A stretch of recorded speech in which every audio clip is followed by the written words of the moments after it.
Así que bueno, un poco de transmitir esto a la comunidad y la sociedad sobre las fechas importantes a poder valorizar y a poder tener en cuenta. Así que te esperamos para la próxima columna. Gracias. Gracias, Ana.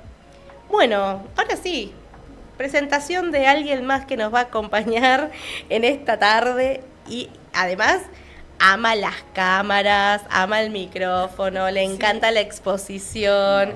Es una persona, no sabes, disfruta estar en este lugar de una manera inigualable. Así que bueno, vamos a darle la bienvenida a Federico Fullán, que es el presidente del Colegio de Psicólogos Alto Valle Zona Oeste, que nos va a estar acompañando el día de hoy. ¿Qué tal? Buenas tardes, ¿cómo están? ¿Sí? ¿Me escuchan? Sí, se te escucha, como perfecto. Estoy sin retorno, no sé. Bueno, queremos que te presentes un poco y que nos cuentes de tu rol. Bueno, yo bueno, está bien. Para que le busco la vuelta. Esto es en vivo, sépanlo. Yo, para que estén más cómodos, me despido y le dejo el lugar a Ale. Dale, perfecto. Dale. Gracias, Ana.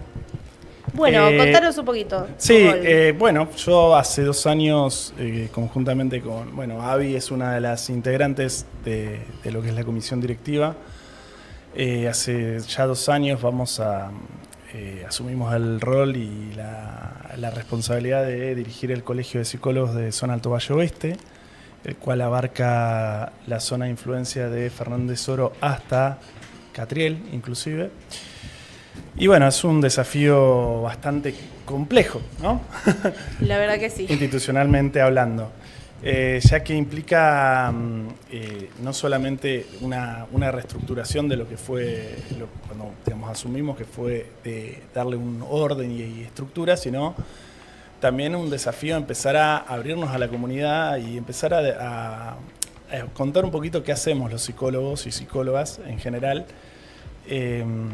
Todavía obviamente falta trabajo por hacer y este es un puntapié inicial bastante importante para nosotros. De hecho, hace rato le venimos dando vuelta al tema, pero bueno, recién ahora pudimos encontrarle como la vuelta. Mi rol como presidente es un rol más de índole político, por decirlo de una forma, y tiene que ver mucho con las relaciones interinstitucionales, las relaciones políticas con otros actores y agentes de la comunidad, como intendentes, legisladores y demás. Y también haciéndome cargo, digamos, de lo que son las relaciones con otros colegios u otras instituciones con las que venimos trabajando. ¿Hay que tener alguna formación particular para ocupar el rol de presidente del colegio? Sí, psicólogo. Aparte de psicólogo. No, pero podríamos decir, no es condición excluyente, pero sí deseable, que sería, por lo menos yo vengo de una formación que se llama psicología organizacional, que no es una formación muy común, tristemente, porque veo que se necesita mucho de esta formación. Es una formación que apunta a trabajar justamente con lo que es la estructura de una organización, valga la redundancia, ya sea pública o privada, y que también apunta a trabajar sobre el malestar dentro de esas instituciones. Okay. ¿Sí? Entonces se trabaja, voy a hacer como una especie de analogía media sonsa, pero que para que sirva un poco de perspectiva. Uno piensa, o por lo menos lo piensa así inicialmente, como una especie de que la institución es un paciente. ¿Sí? Como en su totalidad. Entonces aparecen síntomas. ¿Cuáles son los síntomas? No sé, mucha rotación de personal, es decir, gente que en un sector hay, hablo en las organizaciones grandes, ¿no? Hay mucha gente que renuncia, que constantemente están tratando de cubrir el cargo, etcétera, etcétera, etcétera. O hay mucho ausentismo, o hay muchas situaciones de maltrato, muchos certificados. Entonces, lo que uno intenta es entender, ¿qué está pasando acá? Sí, porque este es el síntoma, pero es la respuesta que encontró el sistema como ante el problema. Entonces empieza a hacer todo un trabajo más profundo de trabajo con las diferentes áreas de esa organización.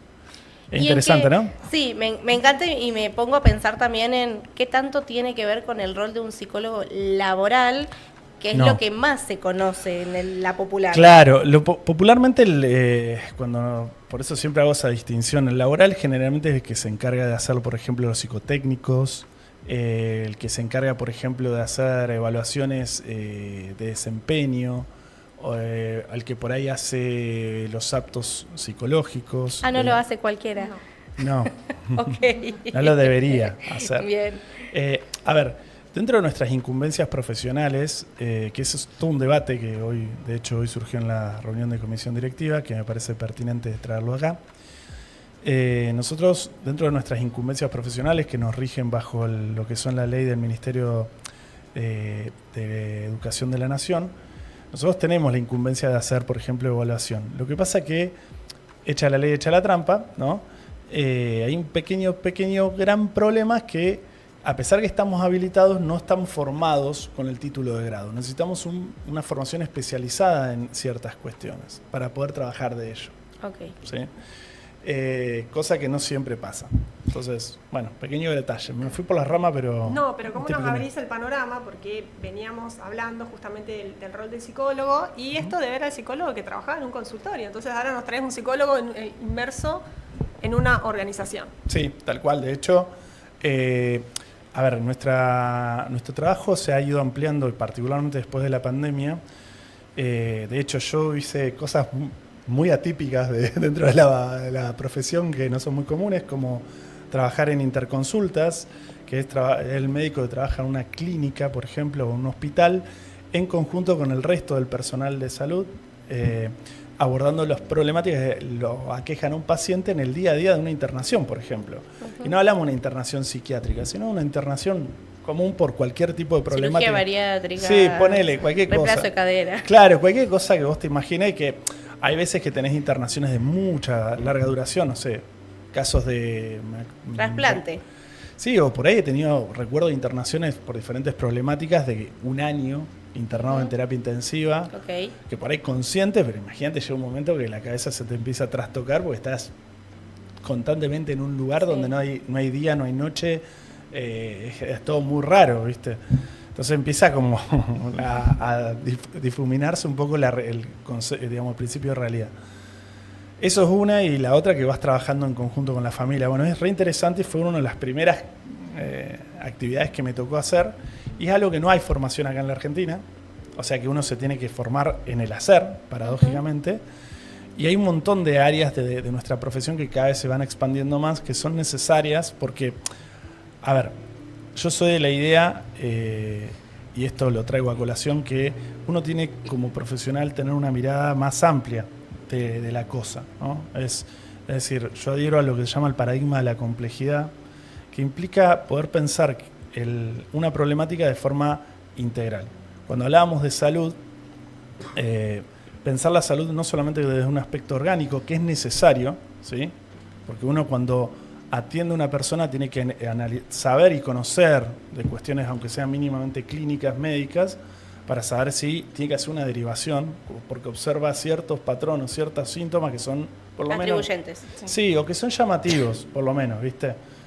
Ponerle en una persona que estuvo, recuerdo, internado en terapia intensiva meses, ¿sí? Inconsciente. Bueno, lo primero, antes de empezar con una terapia psicológica, empecemos con hacer estudios neurológicos, ¿sí? Para ver si no hay un deterioro cognitivo. Entonces eso empieza a darte una posibilidad de entender que vos no sos todólogo y que necesitas esto, la derivación, la interacción con otros profesionales, y es un poco lo que a veces nos olvidamos, ¿sí? Y esto es una crítica y una mea culpa que tenemos a veces los profesionales de nuestra práctica, que a veces tendemos a hacer un poco, atajar penales por todos lados, y tenemos que ser un poquito, corrernos de ahí. Ahora, volviendo un poquito a lo organizacional. A lo organizacional. Ese paralelismo, ¿con qué lo podés ejemplificar a la hora de intervenir como psicólogo organizacional en una situación puntual? Vamos a dar un ejemplo de algo que me pasó, ¿sí? No vamos a dar lugar ni cómo, ¿no? No voy a dar los detalles para evitar nada. Demandas. No, bueno, ahora no estoy ejerciendo esto porque no me da el tiempo, básicamente. Okay.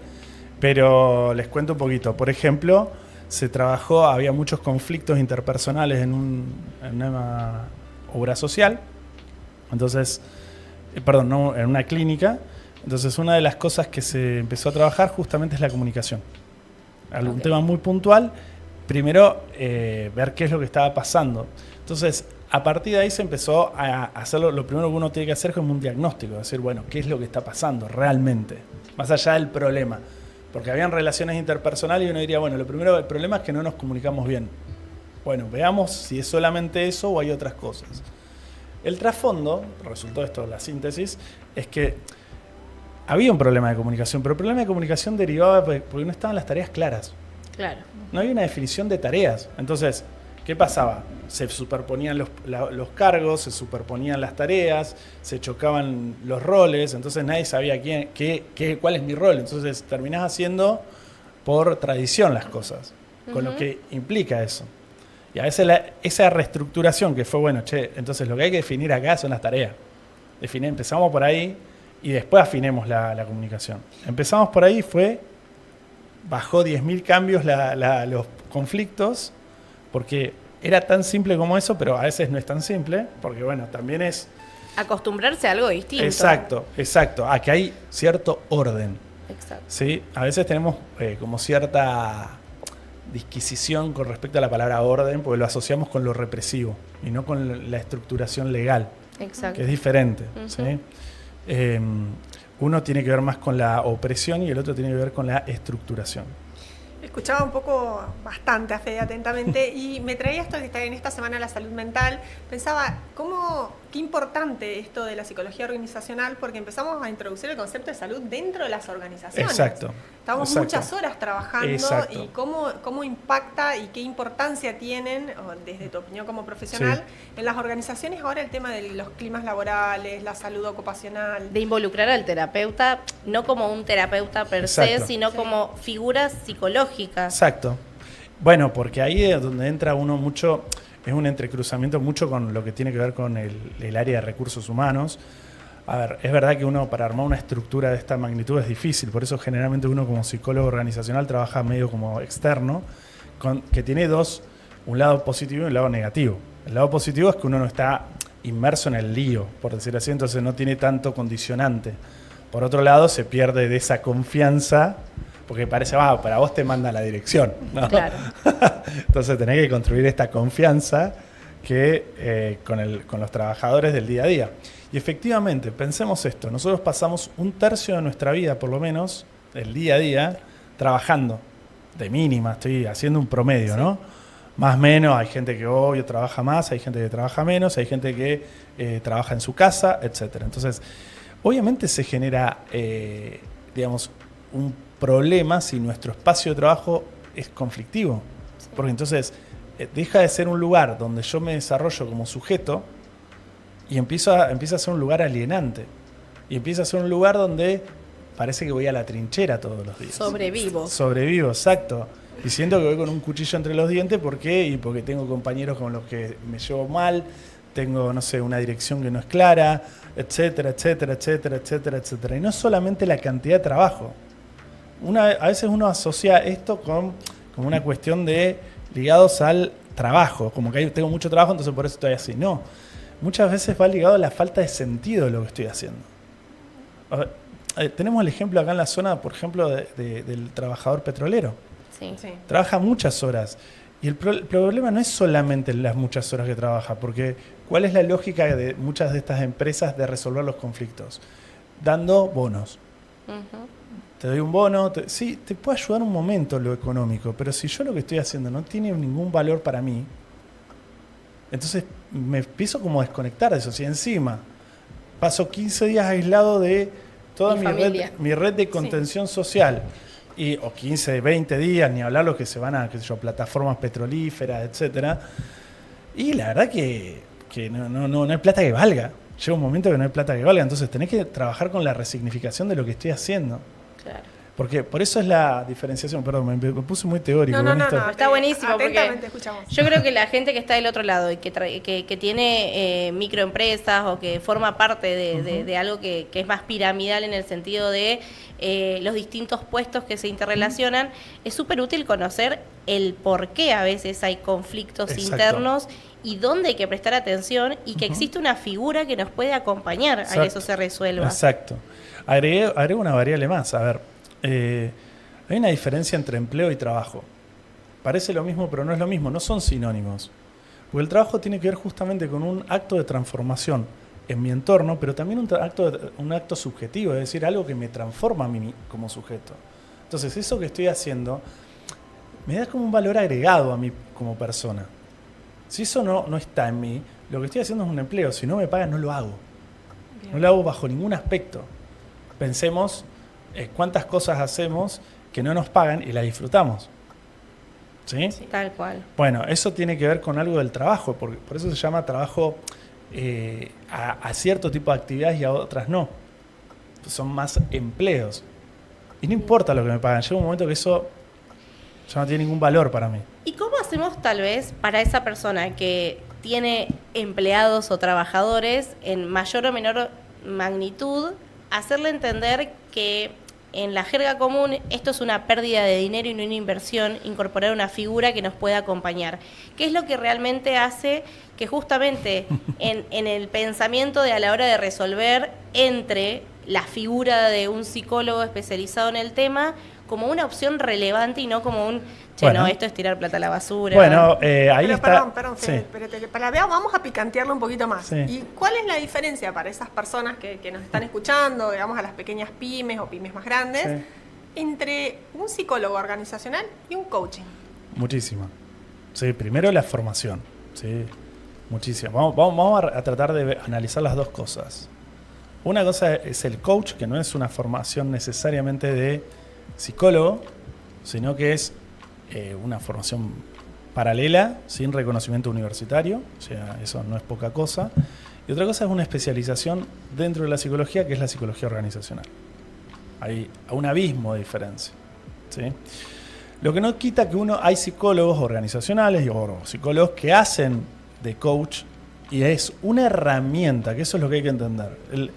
El coaching, como se dice ahora, que es una traducción muy llana, muy libre del inglés a nuestra especie de Spanglish, en realidad es una herramienta, ¿sí? Nada más, es eso. Pero no, digamos, es como decir que una herramienta, como no sé, el martillo, lo convirtamos en una especie de carrera per se, ¿no? No tendría que ser así cuando es una herramienta. Nos tiene que servir como complemento de una batería de herramientas dentro de un trabajo. Bien. ¿Sí? Entonces, sería, si uno trabaja dentro, ponerle, de una organización, el coach es un elemento más, pero por ahí no necesitas motivación en el personal. Bien. Esto que yo les decía, necesitas una estructura de definir cuáles son mis funciones. Un análisis distinto Exacto. que requiere de un estudio distinto Exacto. para poder verlo. Exacto. O por ahí, como les decía, no tenía que ver con un problema de comunicación, de incentivo, falta de, no sé, motivación. No. Acá hay algo, era más de estructura de base. Sí, bien de recursos humanos. O sea, che, loco, no sé cuál es mi función. Entonces empiezan a cruzarse estas cosas. Ahora, la otra pregunta para... ¿Cómo bien. convencemos? No, ¿cómo podemos demostrar que la Sí. figura del psicólogo Bien. organizacional es necesaria? Bueno, a ver, muchas veces esto es entendible. Yo lo pienso también para aquel, por lo menos tanto en el sector público como privado, porque esto que yo les cuento, he estado tanto en el sector público como privado. El sector público es que más lo necesita y paradójicamente El que menos lo pide. no lo pide, pero hay otras trabas de índole burocrático muchas veces, porque bueno, es re difícil a veces transformar, porque cuando vos trabajás de estas cuestiones necesitas cambios estructurales. Claro. Entonces, cambiar estructuralmente una organización pública no es tan fácil, porque tiene que haber un montón de voluntad política y por ahí vos podés estar con el director de esa área y tiene todas las ganas de implementar un montón de cosas, pero... El personal no. Claro, o la dirección o el ministerio de tal cosa no quiere hacer ningún cambio, porque no sé. Entonces, es un dilema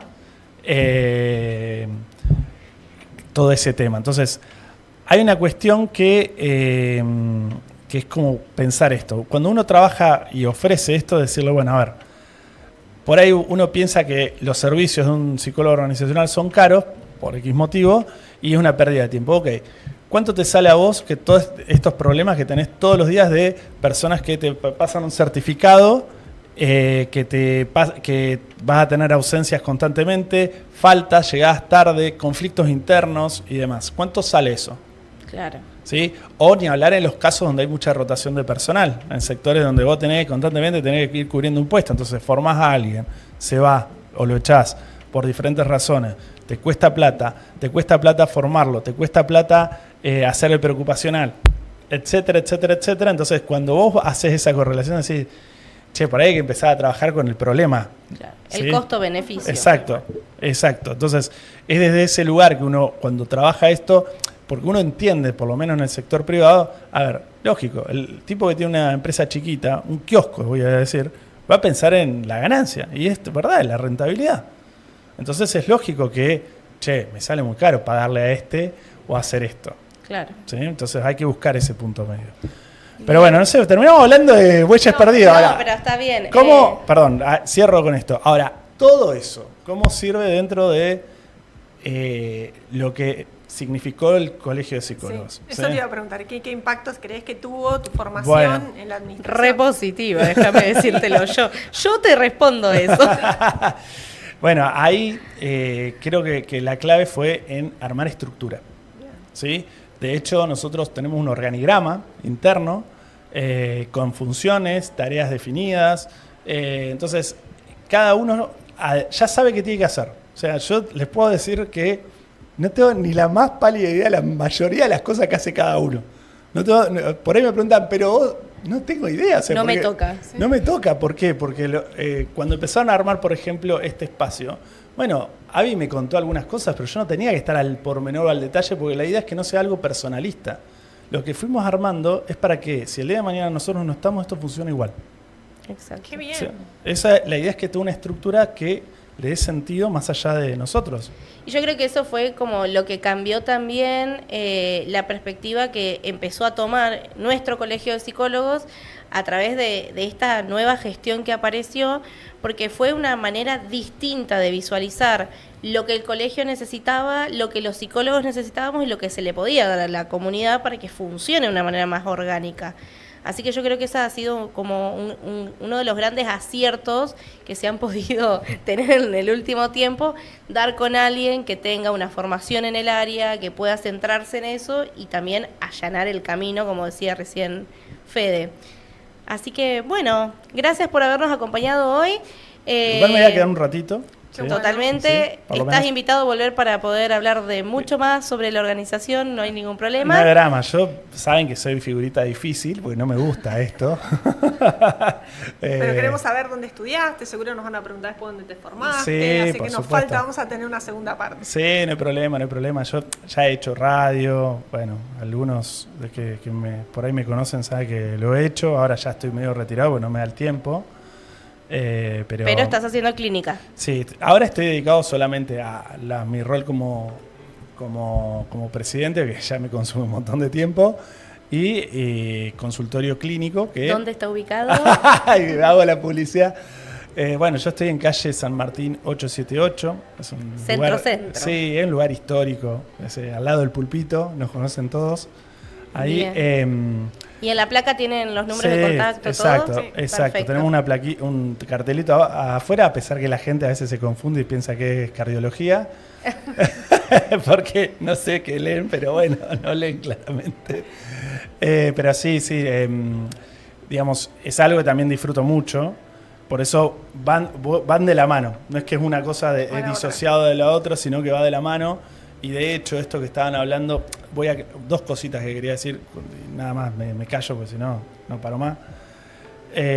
Una es que uno cuando trabaja, por lo menos que yo tengo un enfoque diferente, Avi, nosotros no tenemos enfoques similares, pero sí trabajo yo en ese sentido de la misma manera, casi de forma espiralada, y tenés que trabajar lo contextual, porque hay cosas que son inmediatas o urgentes y que si no se resuelve eso, de todo lo demás es medio al pepe. Por otro lado, nos estamos olvidando un detalle, el 2 de abril es el día de la conmemoración de los veteranos de Malvinas, Sí, y que también está muy ligado al tema de la salud mental. totalmente. No lo quería pasar, porque lo estaba pensando y digo, bueno, no voy a interrumpir, pero me parece que es muy importante tenerlo eso presente porque, bueno, será todo un tema, un Ujú. extenso para hablar, porque es un área que no se trabaja mucho lo que es el estrés postraumático. Y que marcó también nuestra identidad colectiva Sí, y toda, exacto. y toda nuestra inferencia emocional también como país y como Exacto, sociedad, así que exacto. también está bueno tenerlo presente.